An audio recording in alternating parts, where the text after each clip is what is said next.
नमस्कार दोस्तों, हमारी आज की कहानी का नाम है रोटियां। भाभी सब लोग खाना खा चुके हैं। अब आप भी गरम गरम रोटियां खा लीजिए। आप हटिए, मैं आपके लिए गर्मा गर्म करारी करारी रोटियां बनाती हूँ।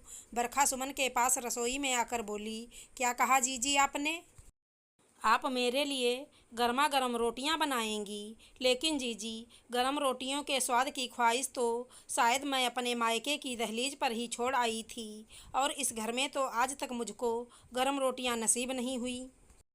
मैंने अपने लिए 2 रोटियां बना ली है। सुमन ठंडी सांस भरकर बोली, भाभी जब तक मैं हूँ तब तक आपको गर्म रोटियां मैं बनाकर खिलाऊंगी। मुझको याद है, आपने एक बार मुझसे कहा था कि आपको गर्मा गर्म करारी करारी रोटियां बहुत ज़्यादा अच्छी लगती हैं, और अगर गर्मा गर्म और करारी रोटियां हों तो आप 2 की जगह 3 खा लेती हैं।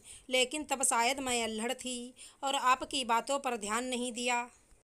लेकिन अब मेरी शादी हो चुकी है, और मैंने ससुराल जाकर यह जाना कि सचमुच गर्म रोटी खाने के शौकीन व्यक्ति के लिए ठंडी रोटी खाना कितना कष्टकारी होता है।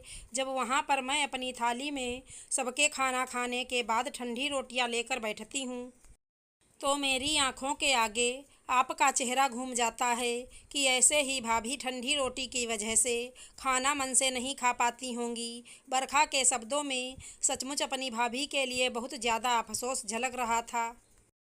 जी जी, शायद ये हम नारियों का दुर्भाग्य होता है, जो वह शादी होते ही गर्म खाने की ख्वाहिश को मायके की दहलीज पर ही छोड़ आती हैं। आप परेशान मत होइए, मुझको तो ठंडी रोटी और ठंडे खाने की आदत ही हो गई है।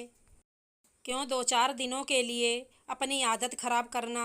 सुमन फिर से लंबी और गहरी सांस भरकर बोली, ऐसा नहीं है बहू। अगर सास ननद समझदार हों तो बहू भी गर्म खाना खाने का हक रखती है।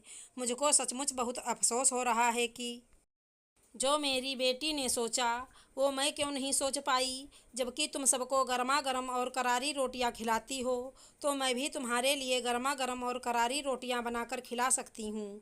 लेकिन अब आज से मैं प्रतिज्ञा लेती हूँ कि तुमको गरम गरम रोटी खिलाकर तुम्हारी अधूरी ख्वाहिश को ज़रूर पूरा करूँगी।